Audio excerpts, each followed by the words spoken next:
मेरी लाइफ तो आप देख ही रहे हैं, हर टाइम कोई ना कोई कंट्रोवर्सीज में ही रहती हूँ। कार्रवाई चल रही है और राखी सावंत के ऊपर बहुत सारे केसेस हैं, तो उसका जो बड़बोलापन है, अब कंट्री के सबसे हाईएस्ट पोस्ट में जो है, आपने उनको भी नहीं छोड़ा। कौन हो तुम? राखी सावंत? कौन राखी सावंत? तुमको लगता है तुम कोई बड़ी चीज़ हो? तुम कुछ नहीं हो। अगर इतनी बड़ी चीज़ होती ना तो एक फिल्म लीड रोल के हिसाब से तुमको मिल गई होती। एक छोटे से गैप के बाद हम लोग तनुश्री से मिल रहे हैं और मुझे तनुश्री में काफ़ी सारे बदलाव दिख रहे हैं। पूरा लुक चेंज हो गया है, क्या है ये? देवभूमि का असर है। मैं रिसेंटली ऋषिकेश गई थी पहली बार लाइफ में, और वहाँ पर भी मैंने गंगा स्नान किया। जैसे कि मैंने काशी विश्वनाथ के पास दशाश्वमेध घाट में मैंने गंगा स्नान किया था कुछ महीनों पहले, तो शायद उसी का असर है। मुझे थोड़ा वैराग्य जैसी फीलिंग होने लगी है। हाँ, जो मुझे बहुत सालों से हो रहा है, लेकिन वैराग्य होता है फिर चला जाता है। अब मुझे बहुत गहरा वैराग्य वाली फीलिंग हो रही है, तो इसलिए वहाँ पे ऋषिकेश में आपने देखा होगा सारे फिरंग लोग इसी तरह के गेटअप में घूमते हैं, कफ्तान वफ्तान पहन के, सर पे सब डाल के। तो मैं काफ़ी उनके लुक से इंस्पायर हो गई। कोई ना कोई कंट्रोवर्सी हो जाती है, कभी कुछ हो जाता है, कभी समथिंग। तो मुझे तो ज़्यादा से ज़्यादा गंगा स्नान की ज़रूरत पड़ती है। दिमाग का दही भी हो जाता है। मेरे दुश्मनों ने मेरे कंप्लीट अत्याचार कर करके मेरे दिमाग का दही कर दिया है। ये बताइए, ये तो सब ठीक है, लेकिन काफ़ी कुछ चीज़ें आपकी लाइफ में भी चल रही थी, काफ़ी अपडेट्स थे, स्पेशली राखी सावंत को लेकर। राखी सावंत गायब हो चुकी हैं, दिखाई नहीं दे रही हैं, केसेस पर केसेस, मतलब बैक टू बैक केसेस हैं। तो पहले तो ये राखी के गायब होने पे आपका क्या कहना है? हाँ, उसके तो दिन ही आ गए थे अब गायब होने के, क्योंकि अब सारी चीज़ें साथ में हो रही है और 4 FIR भी हो गए। तो शायद उसे लगा होगा कि अब बचना मुश्किल है। कार्रवाई तो चलेगी ना, पुलिस करेगी कार्रवाई। और मुझे लगता है कि आदिल के मैटर में उसने बेल भी एप्लीकेशन दी है। सो हाँ, लेकिन कानून के हाथ बहुत लंबे हैं। कानून के हाथ इतने लंबे कि दुबई तक चले जाएंगे। और अब तो राखी सावंत के ऊपर एक और केस हो चुका है, मैंने सुना है, मेरठ में। तो ठीक है, मुझे खुशी तो है कि चीज़ें एक तरह से आगे बढ़ रही है। So it's good. आपके केस का क्या अपडेट है तनुश्री, जो आपने राखी के अगेंस्ट किया था उसका? उस पर काम चल रहा है। Definitely police is taking action. मुझे आज ही एक बहुत बड़ा अपडेट मिला कि राखी और उसकी टीम की तरफ से या किसी की तरफ से एविडेंस को डिस्ट्रॉय करने की कोशिश की जा रही है। उसने खुद भी अपने इंटरव्यूज़ में कहा है कि उसने भी बहुत कुछ ये सारे कास्टिंग काउच झेले हैं, लेकिन मीटू के टाइम पे पता नहीं उसको बहुत बड़ा प्यार आ गया सारे मीटू अक्यूज़ पे। उसको पैसे भी मिले थे सब बोलने के। तो एक्शन तो मुझे लेना ही था। और जब मुझे पूरी चीज़ अच्छे से पता चली तो मैंने एक्शन लिया। उस पर कार्रवाई चल रही है और राखी सावंत के ऊपर बहुत सारे केसेस हैं, तो उसका जो बड़बोलापन है, अब वही चीज़ जो शायद दुनिया ने उसको बार बार बोला होगा, कुछ लोगों ने तो बोला ही होगा कि अपनी ज़बान पे control. You can not just catch somebody who has more achievements than you. मेरे ज़्यादा अचीवमेंट्स है लाइफ में, इतना तो कह ही सकती हूँ। राखी सावंत के कंपैरिजन में तो ज़्यादा ही अचीवमेंट है। उसको इज़्ज़त नहीं है लोगों की, मेरी अचीवमेंट्स की तो इज़्ज़त होनी चाहिए थी।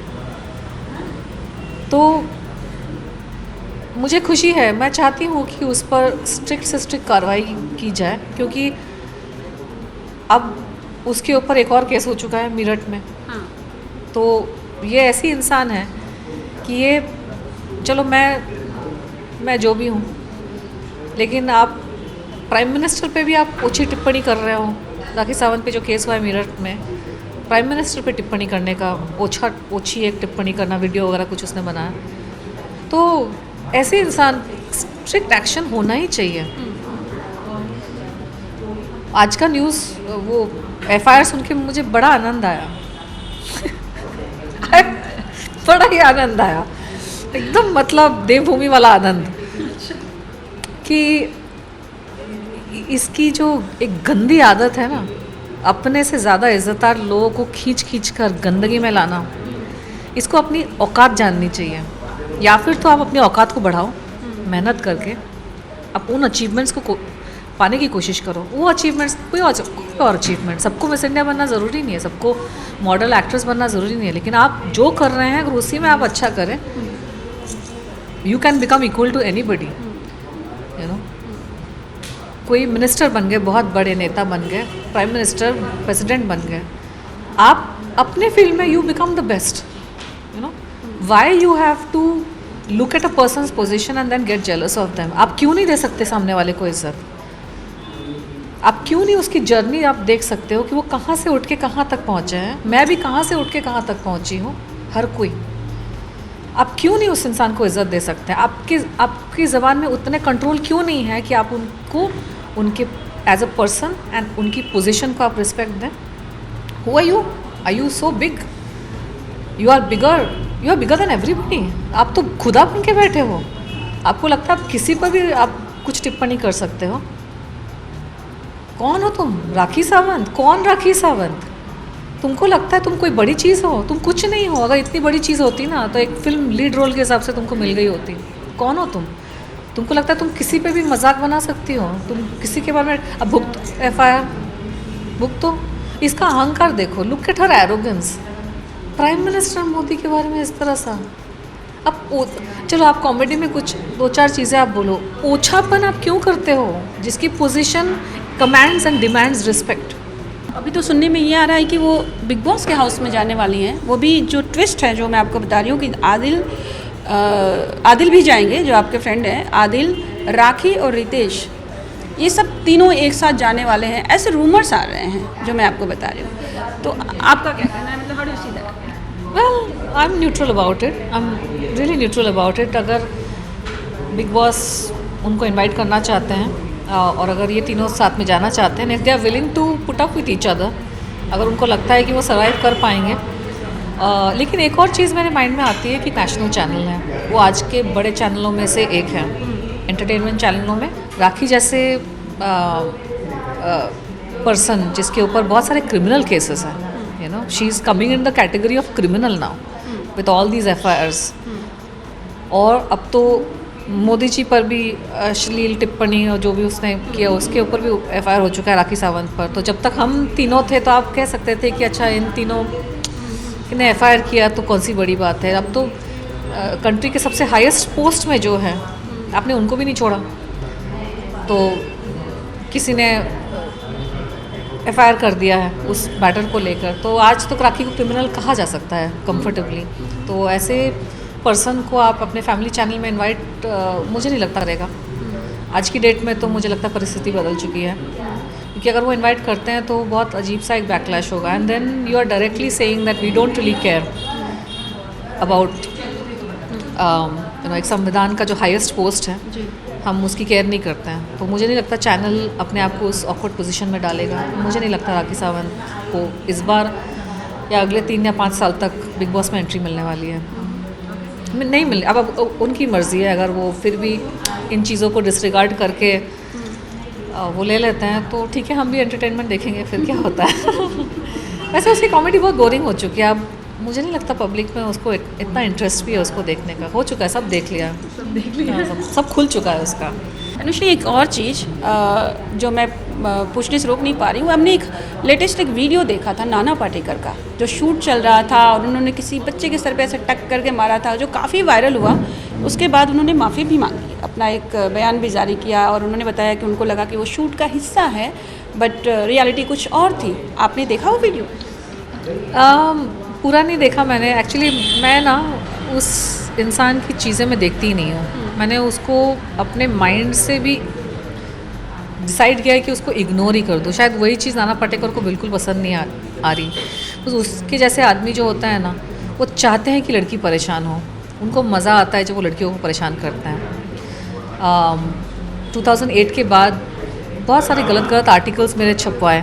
हालांकि मैं US चली गई थी, मैंने सारी चीज़ों को बॉलीवुड को माइंड से निकाल के मैं चली गई थी। तो क्या ज़रूरत थी मेरे बारे में गंदे आर्टिकल्स छपवाने? क्योंकि गंदे आर्टिकल्स आप छपवाओगे किसी के बारे में तो उसकी आगे की ज़िंदगी भी अफेक्ट हो जाती है, तो इंसान भी थोड़ा अफेक्टेड रहता है। तो मैंने कई साल द्वेष में गुजारे। मेरे मन में बहुत द्वेष था उस बंदे के प्रति, बहुत नफरत, द्वेष आप कह नहीं सकते। कि उसको मना करने पर उसने सेट पे गुंडे बुला लिए। कौन सा शरीफ आदमी ऐसा सोच भी सकता है कि आपने किसी लड़की के नज़दीक जाने की कोशिश की, आपने उस पर थोड़े डोरे डाले, थोड़ा उसको मैंने अपनी तरफ खींचने की कोशिश की, ज़ोर ज़बरदस्ती आपने करी, छेड़खानी करी, और वो जब मना करके निकल गई तो आपने अपने पॉलिटिकल पार्टी के गुंडे बुला लिए, तोड़ फोड़ कर दिया। तो उस इंसान की जो मेंटालिटी, जो मैं कब से वही तो मैं कहने की कोशिश कर रही हूँ, लोगों के माइंड में क्लियर होना चाहिए। तो ये क्या झूठ क्यों possible, why it is not possible that it is a झूठ। क्या मैंने रेप केस लगाया था? नहीं, मैंने सेक्सुअल हरासमेंट का केस लगाया था। संविधान में रेप की धाराएं अलग होती है, सेक्सुअल हरासमेंट की धाराएं अलग होती है। रेप केस लगाया होता वो 2 दिन में अंदर हो गया होता, जैसे आदिल अंदर हो गया, ठीक है। तो sexual harassment, why is not difficult for people to believe, why is difficult for people to believe कि Nana Patekar sexual harassment, what, छेड़खानी। सेक्सुअल हरासमेंट का मीनिंग क्या? जोर जबरदस्ती, छेड़खानी। अगर मैं चली जाती उसके साथ ही तो फिर रेप का केस लगता। मैं नहीं गई ना, तो परेशानी तो वहीं से हुई उसको। ये लगी मेरे को कैसे मना कर सकती है, मुझे मना कर दिया, मैं दिखाऊंगा मेरी मसल। कॉल किया अपने पॉलिटिशियन फ्रेंड्स को, पॉलिटिशियन फ्रेंड्स ने आओ देखा था, ताओ क्या समझा क्या सुना, भेज दिया अपने 4 गुंडों ने आके तोड़ फोड़ किया। आप लोग समझ सकते हैं कि आप लोगों की लाइफ पर एक एक्सीडेंट हो जाता है, आपको 10 साल तक याद रहता है, चाहे आपकी सिर्फ हड्डियाँ ही टूटी है। उस तोड़फोड़ वाले इंसिडेंट में मेरी हड्डियाँ नहीं टूटी थी, मेरे शरीर पे खरोंच नहीं आया था, मेरा मस्तिष्क, मेरी साइकोलॉजी टूट गई। क्योंकि जिस जगह को मैं अपना सबसे सेफ प्लेस मानती थी, फिल्म सेट, मूवी सेट, जहाँ मैं हर रोज़ जाती थी, कितनी मैंने 16 फिल्में करी। मैं बहुत बड़ी टॉप नंबर 1 एक्ट्रेस नहीं थी, लेकिन मैंने बहुत काम किया है, और वो भी एक अचीवमेंट है, क्योंकि बहुत लोग कोशिश कर रहे हैं मायानगरी फिल्मों में आने के लिए। भगवान की कृपा से मुझे मिस इंडिया, बॉलीवुड, ये सब कुछ मिला। सो मेरी एक रिस्पेक्ट थी मूवी सेट्स पे। मैं जब जाती थी, मैं अपने लेवल पे मैंने काम किया, मैंने अपने लेवल की मूवीज़ करी, जो मुझे अच्छा मिला, जो what ever best I did that. मुझे रिस्पेक्ट मिलती थी, मुझे अपने काम की फीस मिलती थी, एक इज्जत मिलती थी। तो ये नाना पाटेकर, राखी सावंत एक जैसे लोग हैं जो सामने वाले को इज्जत देना ही नहीं चाहते हैं।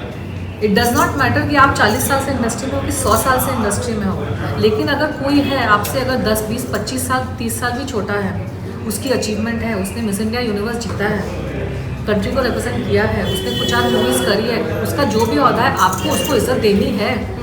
आप अपने आप को क्या समझते हैं कि आप उसको इज्जत नहीं दे सकते? आप लड़की मिली, यंग लड़की, इनोसेंट है, और मेरे तो ऐसी तरह के एक्सपीरियंसेस हुए नहीं थे, कोई खींच रहा है मेरे को, तो आप बस आपने सोच लिया कि लड़की को मेरे साथ आना है, या फिर इस लड़की she should allow me to misbehave with her, और उसने, तो आपने इज्जत तो दी नहीं। आपकी ऐसी हिम्मत कि आपने गुंडे बुला के गाड़ी वाड़ी तोड़वा ली। तो कैन पीपल नॉट अंडरस्टैंड कि कैसा साइकोलॉजी पे असर पड़ता है, कि आप जाना ही नहीं चाहते हो वापस फिल्म सेट पे, आपका आइडेंटिफिकेशन हो जाता है कि नहीं, मूवी सेट पे हंगामा होता है, तोड़फोड़ होती है। समझा के बताना बहुत मुश्किल है। इंसान का जो दिमाग होता है ना, सेंसिटिव लोगों का, और मैं 20-22 साल की एक छोटी लड़की थी, तो असर पड़ा मेरे दिमाग पे। उस वजह से मैंने अपना थोड़ा ट्रैक चेंज कर दिया, अध्यात्म वगैरह में चली गई, बिकॉज उसमें थोड़ा सुकून मिलता था। तो गुस्सा था ना मेरे अंदर नफरत थी इस इंसान को लेकर, जो आज शायद लोगों को समझ आ रहा है उसका असली चेहरा। जो ये वीडियो आपने देखा कि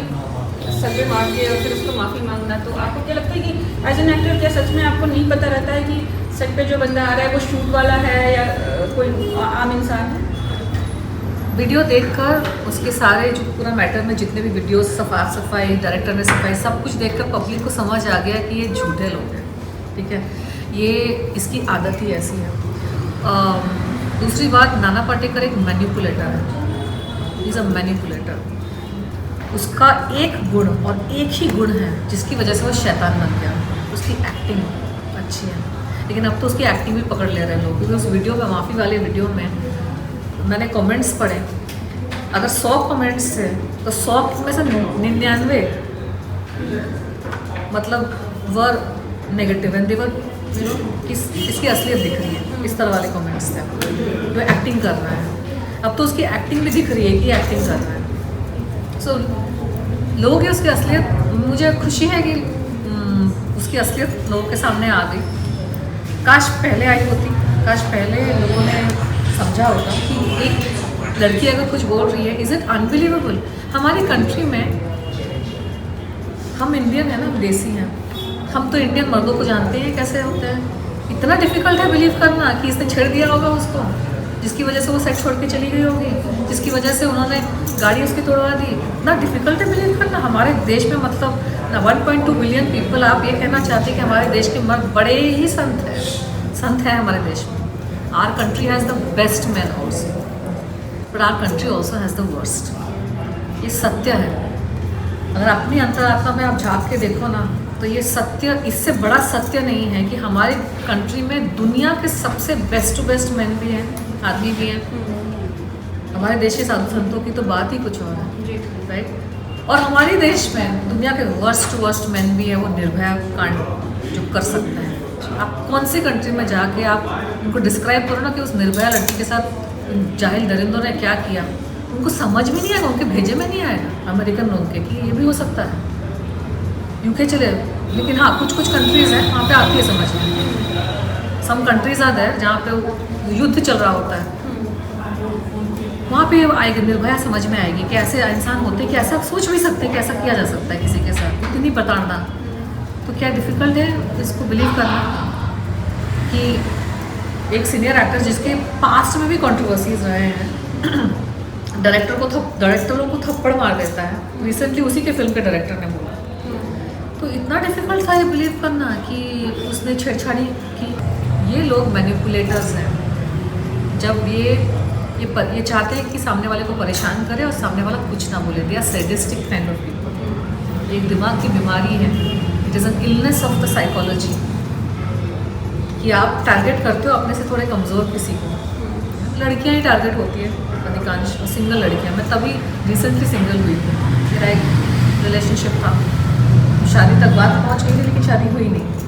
2007 में मेरा ब्रेकअप हो गया और 2008 में मुझे तो लगा कि मतलब गिद्ध के जैसे लोग पीछे पड़ गए मेरे। तो पहले तो लोगों को पता था कि हाँ ये इसकी गर्लफ्रेंड है या फ्यूचर वाइफ जो भी हमारी, वो हमारी नहीं बनी है, वो उसके बारे में बात ही नहीं कर रही। That was not a part of the scheme of things for me. Destiny had other plans for us. But Bollywood में ना जब मैं सिंगल हो गई ना, तो मतलब सबकी नज़र आ गई मुझ पर। अब तो मेरी मत मारी गई थी और मेरे भाग खराब थे, भाग फूटे थे कि पहली movie after breakup was this horn okay please. और वो इसलिए मैंने किया, मैंने लास्ट इंटरव्यू में आपको बोला था कि मैं अब पर्सनल चीज़ों से माइंड हटाना चाहती थी। इसीलिए moral of the story, life में कुछ भी मिले ना, दुख मिले, पेन मिले, इमोशनल साइकोलॉजिकल अत्याचार मिले, हार्ट ब्रेक मिले, कभी उसको अवॉइड मत करना। आप कुएं से निकल के सीधा खाई में गिरोगे। इससे अच्छा तो मैं गम कर लेती, खाली नहीं बैठना था ना मुझे। प्रॉब्लम माइंड वॉज दैट कि मेरा दिल टूटा हुआ था, मेरे रिलेशनशिप ब्रेकअप कौन सही था कौन गलत था मैं उसमें भी नहीं जा रही हूँ, वो एक अलग कहानी है, वो किसी और दिन डिस्कस करेंगे। That is another episode. कभी भी ना इन हर्टफुल इमोशंस को, डिफ़िकल्ट इमोशंस को अवॉइड ना करें। मैं उस अवॉइडेंस के चक्कर में मेरी इंट्यूशन यूजुअली बहुत स्ट्रांग है, बचपन से मेरी स्ट्रांग रही है, बॉलीवुड में आते साथ हमेशा। यहाँ पे मेरी इंट्यूशन फेल पता है क्यों हो गई? Because my intelligence and intuition was clouded by my emotions. मेरा इमोशंस इतने उथल पुथल थे उस वक्त बिकॉज ऑफ द ब्रेकअप कि मेरी बुद्धि भ्रष्ट हो गई थी। कि मैंने देखा कि एक प्रोड्यूसर डायरेक्टर आए हैं जिनका कोई नाम नहीं है, उन्होंने कोई मूवी नहीं करी थी, मैं उनसे सीनियर थी, I was more senior than them as an artist in the industry. नया डायरेक्टर, फर्स्ट टाइम, नया प्रोड्यूसर, नाना पाटेकर हीरो, जिसकी हीरो हिसाब से कोई मार्केट वैल्यू नहीं थी उस वक्त, तो बिल्कुल फ्लॉप हो चुका था 2008 में, और बाकी कास्ट भी कुछ ठीक ठाक ही थी। मैं अगर मेरी बुद्धि काम करती ना तो मैं प्रोजेक्ट ही नहीं लेती, लेकिन मैं अपने अकेलेपन से दूर जाने के लिए, अपने अंदरूनी जो मेरा एक इंटरनल इमोशनल पेन चल रहा था उससे दूर जाने के लिए मैंने एक प्रोजेक्ट जो मैं ना ही कर देती। मेरा जो भी स्टेटस था उस वक्त, I would not have done a project like this. क्योंकि राखी सावंत को निकाल कर मेरे को लेना चाहते थे। मुझे तभी समझ जाना चाहिए था इस प्रोजेक्ट का लेवल क्या है। बुद्धि भ्रष्ट हो गई थी मेरी, because I let my emotions cloud my good sense and judgment. इसीलिए moral of the story is, चाहे आपकी लाइफ में कुछ भी हो रहा है ना, अपने आप को संतुलन में लाने की कोशिश करिए। दुखड़ा है तो रो लीजिए, जो भी दर्द है आप सह लीजिए, उससे भागने की कोशिश ना करें, क्योंकि आप सीधा कुएं से निकल के आप सीधा खाई में गिरोगे। From the frying pan to the fire. मैंने गलत लोगों के साथ काम कर लिया, इसीलिए गलत हुआ मेरे साथ। अगर मैंने वाइजली चूज़ करती ना कि अभी थोड़ा गैप पीरियड है, वेट कर लेती हूँ, अपने आप पे काम कर लेती हूँ, समथिंग बेटर विल कम। मैंने अपने आप को उस पेनफुल इमोशंस से हटाने के लिए मैंने गलत राह चुनी। मैंने अगर ये सोचती ना कि मैं अपने आप का वर्कआउट करूँगी, चलो मैं अपनी बॉडी बनाती हूँ, चलो मैं अपना ये करती हूँ, अपने पे फोकस करती हूँ, that would have been a better way to defocus myself from my pain. Instead मैंने क्या सोचा, मैं काम में बिजी हो जाती हूँ और मैंने गलत डिसीजन ले लिया, इन लोगों के साथ काम कर लिया। ये खराब ही लोग हैं। And you know one day you will realize with all the people that have hurt you, with all the people that have done wrong to you, you have to one day come to that place and you will come, and I will not force anybody to come there because मुझे भी बहुत साल लगता है। वो वैसे ही हैं, मैंने नहीं देखा था। अगर मेरी बुद्धि भ्रष्ट नहीं होती उस वक्त पर्सनल चीज़ों को लेकर, जो मेरा एक बहुत बुरा वक्त चल रहा था personally, professionally I was doing well, इसलिए तो मेरे पास आए थे ना आइटम सॉन्ग के लिए। जी। क्योंकि मेरा उतना नाम था कि अगर मेरी किसी मूवी में आइटम सॉन्ग आ गया तो वो मूवी चल जाएगी, इसीलिए आते थे मेरे पास। जिनके पास बजट नहीं होता था या जिनके पास ऑलरेडी उनकी मूवी बनी हुई है, तो they would come to me कि आप एक गेस्ट अपीयरेंस ही करो, if they could not afford me as a main lead. बुद्धि भ्रष्ट हो गई थी। वो लोग वैसे उस दिन भी वैसे थे और आज भी वैसे हैं, उनमें कोई बदलाव नहीं आया है। थे I was not able to see it. आज मुझे दिख रहा है। मैंने जो इतने साल नफरत में भी गुजारा ना, उस वक्त मुझे दिखा नहीं था कि ये ही है, इनका काम ही है, ये हर किसी के साथ करता है। ये तो मीडिया में मेरा मैटर आ गया। कितनी सारी हीरोइनों के साथ इसने बदतमीजी करी, वो आया भी नहीं। इंडस्ट्री में उड़ती उड़ती खबरें हैं हर जगह कि इसके साथ इसके कंट्रोवर्सी हुई थी, इसके साथ पंगा, इसको इसने पीट दिया, यहाँ पे ये वहाँ पे, कितना कुछ बीच बीच में आता भी रहता है मीडिया में। जी जी जी। क्या मुझ में उतनी बुद्धि नहीं थी कि मैं गूगल करके देखूँ? नहीं, क्योंकि मैं तो किसी चीज़ से भागने की कोशिश कर रही थी। मैं शॉपिंग भी करती हूँ तो हम रिव्यूज़ देख कर शॉपिंग करते हैं और पिक्चर साइन कर रहे हैं। I was in a very different state of mind, and that's why I didn't ask much questions. I just thought, okay, I'll just get busy in work. I chose the wrong people to work with, and I suffered. I paid the price for it. Because एक बार आपकी it's a chain reaction. आपने एक गलती करी, उसकी वजह से कुछ हुआ, उसकी वजह से कुछ before you know it you had everything, and people still wanted to work with you, but you are so afraid of being on a movie set because human psyche is a very delicate thing. वो एक बार टूट जाता है ना, damage हो जाता है, तो it needs an expert to fix, या फिर तो साइकाइट्रिस्ट या फिर बलवान। तो फिर चीज़ें छूट गई उसी तरीके से। मुझे ऑफर्स आते थे, मैं मना कर देती थी। फिर मैंने अध्यात्म का रुख ले लिया, and I am a very stable person, which means sir मैं एक पाथ पकड़ती हूँ तो मैं ऐसा नहीं कि आज कुछ पकड़ा फिर कल छोड़ दिया फिर परसों कुछ किया। I don't have that nature. मैं कोई भी प्रोजेक्ट लेती हूँ, प्रोजेक्ट एज इन लाइफ में भी जी, कुछ भी मैं अगर मार्ग लेती हूँ ना, आई फिनिश इट। और अगर मैंने उसके साथ साथ कुछ और पकड़ा, मैं दोनों चीज़ों पे focus, I finish everything, I don't just यहाँ कुछ स्कैटर्ड। तो मैंने जब अध्यात्म का मार्ग पकड़ा, I had to finish it, right? Because you follow a path, आपके गोल्स एंड एम्बिशंस चेंज हो जाते हैं, आपकी एक एक्सपीरियंसेस होती है। And it was also good because I also healed from all of that. तो अब आई फील कि I'll see what is going to be there in the future. But ये लोग ऐसे हैं, बॉलीवुड में बहुत सारे ऐसे लोग हैं, ये इन्होंने हमेशा लोगों के साथ बुराई किया है। अब लोगों को सच्चाई दिख रही है छोटे छोटे इंसिडेंट्स से, लेकिन आप मेरा वक्त तो वापस नहीं ला सकते ना। मेरे 12 साल को वापस ला दो। अब दुनिया बोलेगी अभी हमको नाना पाटेकर की असलियत दिखाई दे रही, देखो उसने बच्चे को थप्पड़ मारा, फिर झूठ बोल के कवर अप करने की कोशिश की, फिर दुनिया को पता चल गया तो गायब भी हो गया, कुछ सन्नाटा हो गया।